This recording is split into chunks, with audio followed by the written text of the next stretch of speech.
नमस्कार दोस्तों, मैं पंडित साहिल शर्मा आज आपके लिए ऐसा फ़ायदेमंद यंत्र लेके आया हूँ जिसकी डिमांड हज़ारों लाखों लोग बहुत सालों से कर रहे हैं और उनको अभी तक इसका जो है ये यंत्र नहीं मिला। लेकिन ये यंत्र मैं आज आपके लिए लेके आया हूँ और इस यंत्र का प्रयोग आपने एक बार कर लिया तो आप यकीन मानिए कि आपका जो काम है 1001% बनकर ही रहेगा।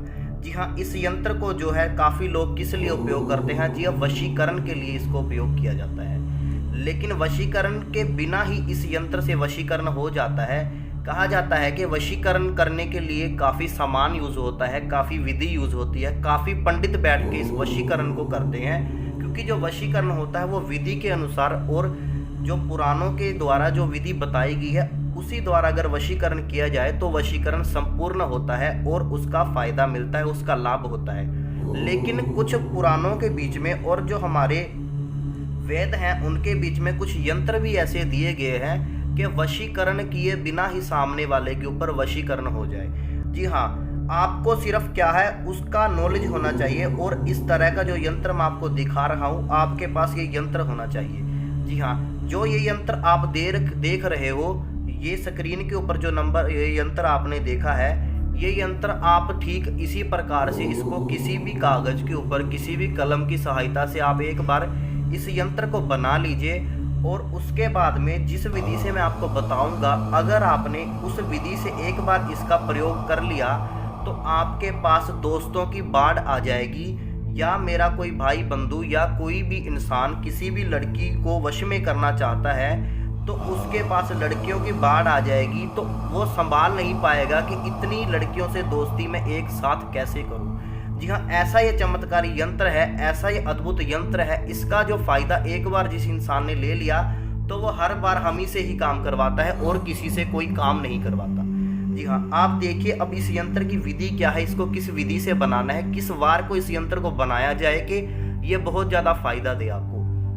आपने क्या करना है, किसी भी कागज़ के ऊपर किसी भी कलम की सहायता से आपने इस यंत्र को मंगलवार के दिन सुबह, जी हाँ मंगलवार के दिन सुबह 5 बजे से लेकर 6 बजे के बीच में आपने इस यंत्र को नहा धो के बना लेना है।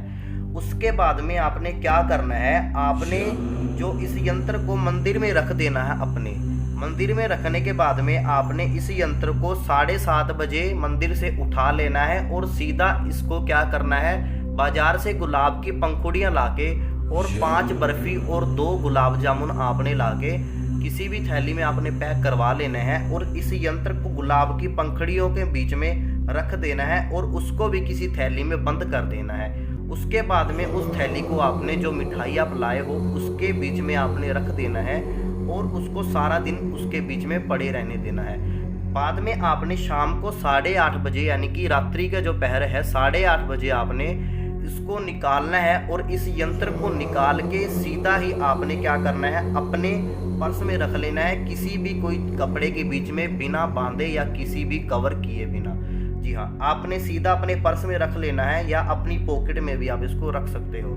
और जैसे ही आप अगले दिन सुबह जाओगे तो जो लोगों का आपके तरफ जो आकर्षण होगा, आप वो आकर्षण देख के ही अंदाज़ा लगा लोगे कि ये यंत्र कितना अपना प्रभाव दिखा रहा है और कितना ज़्यादा ये उपयोगी यंत्र है। जी हाँ, अगर आपको इस यंत्र को बनाने के बीच में कोई समस्या आती है या आपको इसी प्रकार के और इसी विधि के काफ़ी यंत्र आपको चाहिए या आप कोई काम करवाना चाहते हो तो आप जो स्क्रीन के ऊपर नंबर दिया गया है उस नंबर पे आप हमको कॉल कीजिए, हमसे बात कीजिए और हमसे पूछिए कि कौन सी विधि से यंत्र बनाना है। और अगर आप नहीं बना पा रहे हो तो हम आपकी सहायता करेंगे आपके किसी भी कार्य को पूरा करने के बीच में।